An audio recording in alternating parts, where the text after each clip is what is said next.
Part 1. It was a beautiful summer evening. Paul was happy. No more exams. College was finished. Now he needed a job. He wanted to be a writer and work for a newspaper. But first he needed a rest. It was hot in the house. There was no wind. "I'll go for a walk," said Paul to himself. "I'll go down to the river." Paul lived in a small town, and he was soon outside in the country. He walked near the river and watched the water birds. Suddenly, he saw the girl. She was standing alone, looking into the water. She was young and very beautiful. She had long dark hair, and she was wearing a pretty white dress. Paul went up to her. "Hello," he said. "What's your name?" "I'm Maria," she said, and she smiled at him. Paul and Maria talked for a long time. The sun went down. It was nearly dark. "I must go home," said Maria. "Where do you live?" asked Paul. "In the big white house on the hill," said Maria. "Where do you live?" "In the little brown house near the market," said Paul. They laughed. But Paul was sad. The house on the hill was big and important. Maria was rich, and he was poor, and Paul was in love. After that, Paul and Maria often met near the river. Maria always wore beautiful clothes. She always looked lovely. Paul thought about Maria all day and every day. One evening, Paul said, "Listen, Maria, I've written a poem about you." He took a piece of paper from his pocket and read the poem. "I met her in the evening by the riverside. Her dress was creamy white, and her hair with ribbon tied. She turned and smiled at me, and I asked her for her name. Though I am young and poor, my love will stay the same." "You are wonderful, Paul," said Maria. "I love your poem." Paul took Maria's hand. He looked into her eyes. "I love you, Maria," he said. "Do you love me?" She smiled. "Yes, of course I love you," she said. She stood up. "I must go home now." Paul was very happy. "She loves me. Maria loves me," he thought. Paul went home. The little brown house was small and poor, but it was always clean and tidy. Paul lived alone with his mother. His father was dead. That evening, his mother watched him. "What's happened, Paul?" she asked. "Why are you so happy?" "Oh, it's nothing, Mother," said Paul. His mother smiled. "He's in love," she thought. The next day, Paul and Maria met again by the river. Maria looked sad, but Paul did not notice. He took her hand. "Maria," he said, "I am poor now, but one day I am going to be a famous writer." Maria said nothing. "Will you marry me, Maria? Say yes. We will be so happy and—" He stopped. Maria looked at him for a moment. There were tears in her eyes. Slowly, she shook her head. Then she turned and ran away. "Maria!" shouted Paul. But Maria had gone. Paul went home slowly. He did not understand Maria. "What is wrong?" he thought. "She loves me, doesn't she?" His mother was waiting for him. She saw his face. "Oh, poor boy," she thought. "The girl doesn't love him." Paul and his mother ate their supper in silence. Suddenly, somebody knocked on the door. Paul opened it. A man in a servant's uniform stood outside.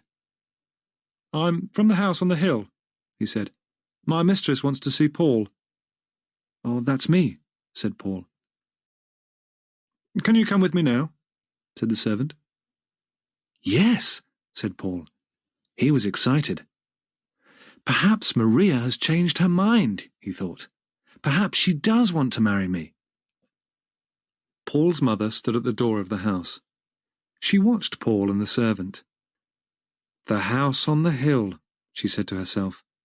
"I know those people. A rich old woman and her beautiful daughter. My poor son." It was not far to the house on the hill. The servant took Paul up the wide steps and into the house. Paul was excited, and his heart was beating fast. Everything was rich and grand. There were beautiful carpets, pictures and mirrors. Paul saw himself in a mirror. He looked terrible. This place was so rich, and he looked so poor. The servant opened a door. Paul went inside. An old lady was sitting in a big chair. Maria stood behind her. The old woman was ugly. Her eyes were small and cold, and her mouth was thin and hard. Her old hands were covered with big rings. She looked proud and angry. Paul looked at the old woman, then at Maria. "What an ugly old woman," he thought. "Is she Maria's mother?" "So, you want to marry my daughter?" the old woman said. Her voice was hard. Paul looked at her bravely. "Yes," he said. "I love Maria, and I want to marry her." The old woman laughed. "You? A poor student? No money, no father, nothing? My daughter will never marry you." Paul said nothing. He looked at Maria. She did not look at him. "I am poor now," he said, "but one day I'll be a famous writer." The old woman laughed again. "No," she said, "my daughter is not for you. She is going to be married soon. You will never see her again." The old woman got up and left the room. Maria and Paul were alone. Paul looked at Maria, but she did not look at him. She stood still and did not say anything. Paul went up to her and put his arm round her. Maria moved away from him. "I'm sorry, Paul," said Maria. "My mother is right. I can't marry you. I don't want to be poor. I want money and clothes and a big car." "But you love me, Maria," said Paul, "and I love you." He did not understand her. He was angry. "Yes, I love you, Paul," said Maria, "but love isn't enough." She looked at him. Her face was sad. "I'm getting married in 2 weeks," she said. "Goodbye, Paul. I'm sorry." Paul left the big house and ran down the hill to the river. He sat there for a long time. "Maria loves me. I know she loves me," he thought.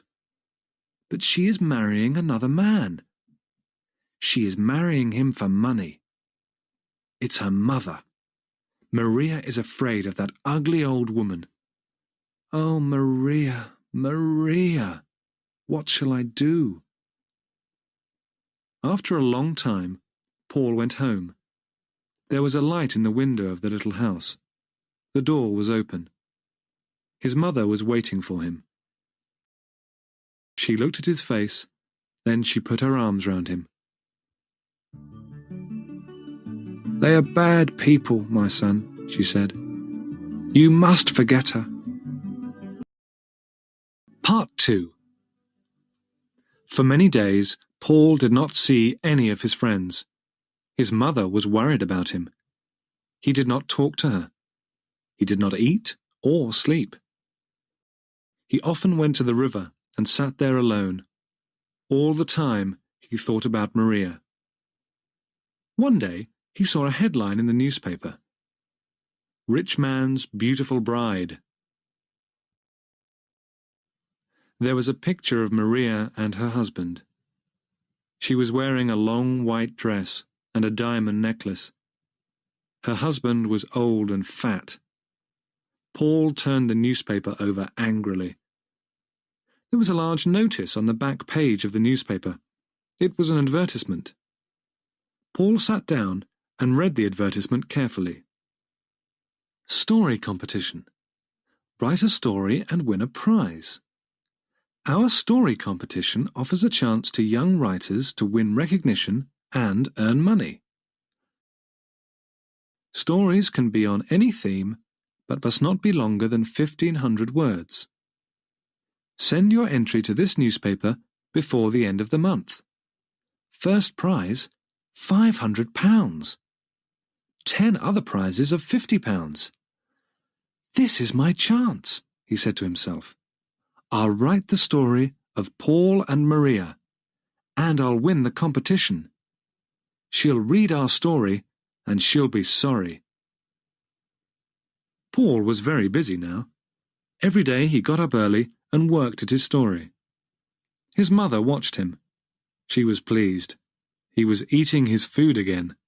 He was talking and smiling. Sometimes Paul felt pleased with his story. It was a good story. But sometimes it was difficult to write. He was unhappy, and he wanted to stop writing. But he did not stop. At last, the story was finished. Paul read it to his mother. She was very pleased. "Oh, it's a good story, Paul," she said. "It's very good."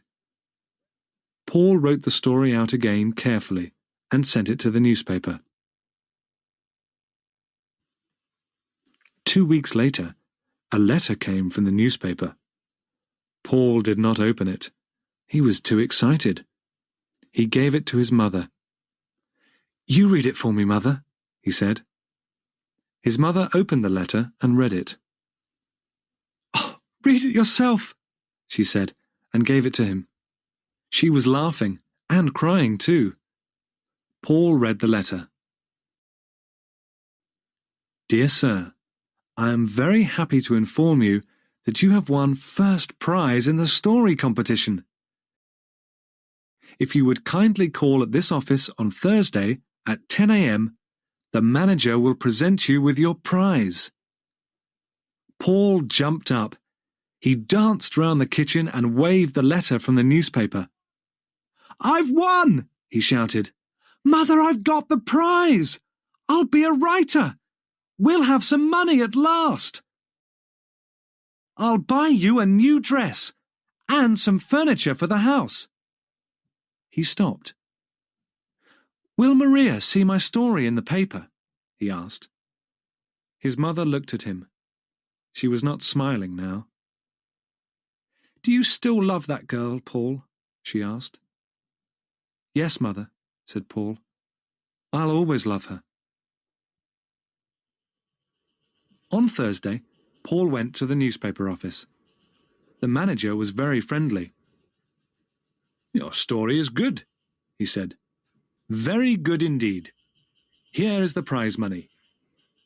He gave Paul an envelope. £500. Paul did not believe it. He thanked the manager and started to go. Don't go," said the manager. "I want to talk to you. What's your job?" "I haven't got a job, sir," said Paul. "I want to be a writer." "Good," said the manager. "We need young men like you. Come and work on our newspaper." Paul was very surprised. "You want me? On your newspaper?" "Yes. Yes, of course I'll come," he said. Part 3. Paul loved his work on the newspaper. He worked hard, but he did not forget Maria. One day, a reporter came into the office. "Listen, everybody," he said. "Here's a story for the paper. Do you remember that beautiful girl Maria and her rich husband? There was a photograph of the wedding in our paper. She ran away from her husband last week." Everybody in the office stopped talking. This was news. Paul sat still. He felt cold. Maria left her husband, he thought. Why? They were married only a few months ago. The reporter was still talking. "The girl's mother died last week," he said. "She heard the news, and the shock killed her." That ugly old woman, thought Paul. The mother was rich, wasn't she?" somebody asked. "Oh, yes, she was very rich," said the reporter. "Maria will have all her money, of course. And her husband gave her a lot of money, clothes, jewels, and a car. Maria is a very, very rich woman." "I don't like rich women," said another reporter. "Maria is rich," said Paul, "but she is also gentle and kind and—" He stopped. "Do you know Maria?" the reporter asked. "Yes," said Paul quietly. "I know Maria." "Well," said the reporter, "somebody must go to her mother's funeral. We need a report about it for the paper. Why don't you go, Paul?" Paul went to the funeral the next day. It was a long way to the church, but he walked. He wanted to think. Maria loved me, he thought, but she married another man. Why? Because she was afraid of her mother. But now her mother is dead. Paul was happy, and he was sad. He was at the church now. Crowds of people were there. It was a big funeral. There were many big black cars outside the church. In the first one was the coffin. There were a lot of flowers on the coffin and on the roof of the car. Paul stood at the back of the crowd. He took out his pencil and paper. He wrote about the cars and the people. Then he saw Maria. She was wearing a black dress. She looked sad, but very beautiful. She was standing alone. Nobody spoke to her. Nobody went near her. The man next to Paul spoke. "That's the daughter," he said. "She's a bad woman. She left her husband and it killed her mother. Look at her. Nobody wants to speak to her." Paul said nothing. Poor Maria, he thought. Everybody went inside the church. The funeral began. After the funeral, Paul went home. His mother was smiling. "Good news, Paul," she said. "Do you remember your cousin Elsa? Well, she's coming to stay with us. She's 17 now, and very pretty. You will like her." "Yes, I remember Elsa," said Paul. He did not look pleased. His mother was disappointed. He's still thinking about Maria, she thought. Elsa will help him to forget. But Paul did not want to see Elsa. "I must see Maria," he said to himself. "I must talk to her." Part 4. Paul wanted to see Maria. He wanted to talk to her. "I'll go to the house on the hill," he thought. "Perhaps Maria will be there." But the house on the hill looked empty. There were no curtains at the windows. There was a big notice on the gate. It said, "For sale." Paul looked over the gate. There was nobody in the garden. Everything was quiet. "I'll get into the house and look round," he thought. "Perhaps I'll find Maria's address. Then I can write to her." Paul pushed open the gate and went up the steps to the house. It was very quiet. He pushed at the front door. It was closed. He walked round the house. There was a window open. Quickly, Paul climbed through the open window. He was excited, and his heart was beating fast. He was in Maria's old home. He remembered her mother. He remembered that terrible evening. But the house was different now. There was no furniture in the room. There were no carpets and pictures. It was empty. Paul felt a little afraid. "Is anybody in the house?" he thought. No. He did not hear anything. Quietly, Paul went to the door of the room and opened it. There was nobody there. He went from room to room. All the rooms were big, and they were all empty. At last, he came to a very big room. He stopped. He knew this room. He had met Maria's mother here. He remembered everything. The old woman, her hard face, the big rings on her hands. And now the old woman was dead. Suddenly, Paul heard a noise. Somebody was inside the room. The door opened.